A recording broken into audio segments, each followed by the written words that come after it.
Welcome to another Willy Weighs In. This is Edmonton Oilers versus the Chicago Blackhawks. It's our first meeting of the year, and it gets off to a little bit of a sluggish start right away. Stuart Skinner's in net, makes a big first save on the first shot by the Chicago Blackhawks. And a couple things of note here.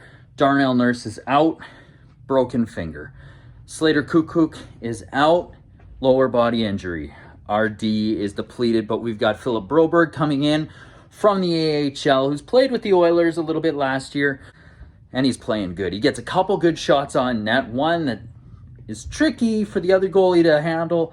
Edmonton's pushing, though, and at one point, Bouchard gets the puck at the point from Connor McDavid, takes the shot, bounces off Hyman to Connor, who buries it, 1-0 for the Oilers, and shortly after that, they're on the power play. That's right, they got a call. And on that power play, Connor goes to get the puck. Taves misses a stick check, gets Connor McDavid in the face.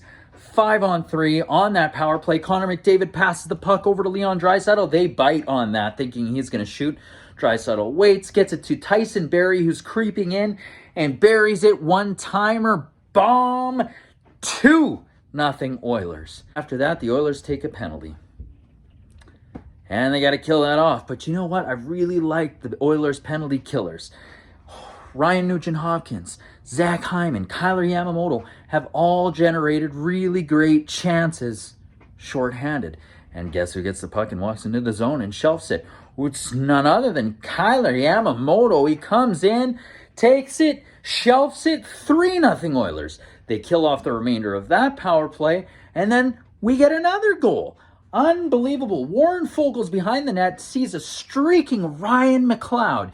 McLeod comes, does a little dipsy doodle, dekes out the tender, and bang, Oilers are up 4-0. Right near the end of the period, though, the Hawks take a point shot. Kirby Dach makes a really nice tip. It's past Skinner, not on Skinner, although it kind of sucks because you wanted Skinner to get a shutout. This is only the first period and all this has happened. This game has been fun to watch. And you know what? It's kind of exciting because I think there's a little extra. Cassian's getting into it with an ex-Oiler, Caleb Jones. Jujhar Khaira. It's weird to see him on the other side because he's played for 6 years with the Oilers. He kind of got a soft spot for a couple of these guys. So, let's see what the second period brings. Second period comes around, and my God, the Edmonton Oilers ham the Chicago Blackhawks in their zone. It's almost for 5 minutes they keep that defensive pairing in for.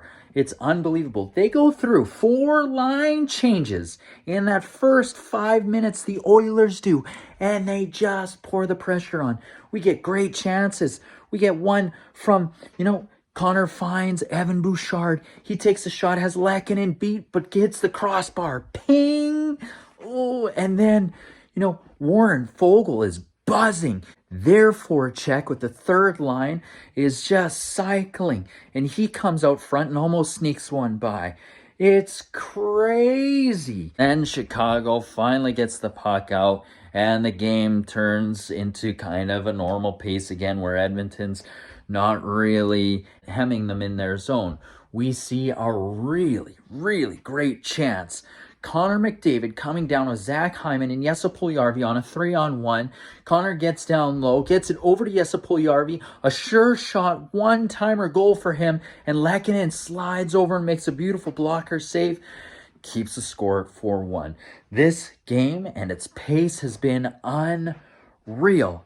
And Stuart Skinner is looking like a starter. Unbelievable. All 4 games he's played this year, even though his record is 1-2, and this is his 4th, he's looking great. Looks like we got a player. Don't really want to see him sent back to Bakersfield. Not at all. So it's good.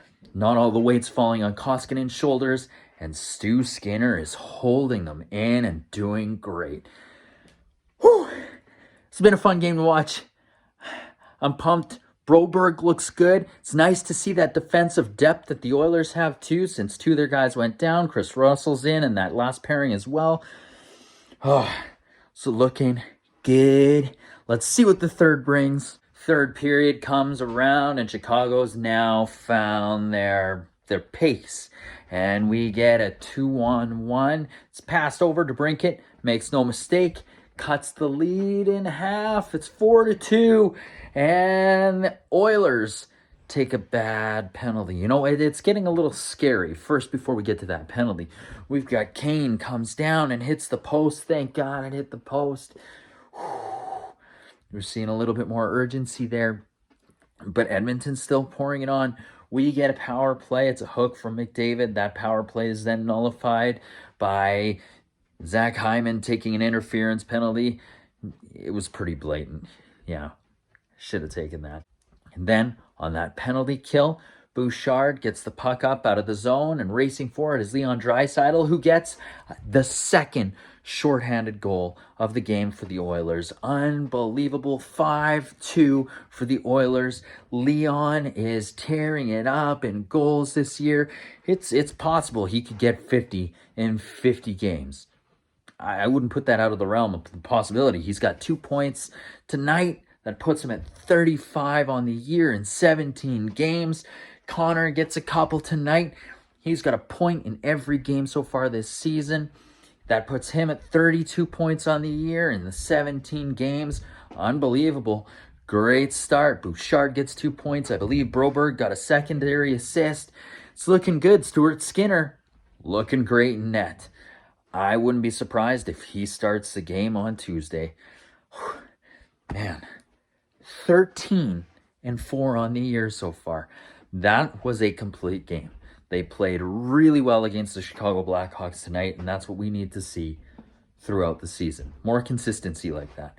Another thing, Oilers need to start shooting a bit more. I think they overpassed. They've done it again. You know, Kyler Yamamoto got the puck over to Leon Draisaitl down low.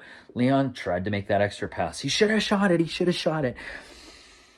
Oh, there was another great chance. Leon Draisaitl shot the puck right out front to an open Zach Kassian, who tries to tip it in. Lehkonen makes the stop. He stood on his head. He did what he could for his team. It just wasn't enough for Chicago. Man, Edmonton looked good. I hope they could play like that all year. Defensively, they were sound tonight. They were good. You know, and that's nice to have that depth that can come in if there's a major injury like there is to Nurse, who's coming back maybe mid-December, and with Kukuk out. Looking good. This has been another Willy Weighs In. Please make sure you subscribe, like, comment, and tell everyone about the pod. And please watch it with myself, Baron, Pilon, and Sanjay. Take care, and we'll see you Tuesday.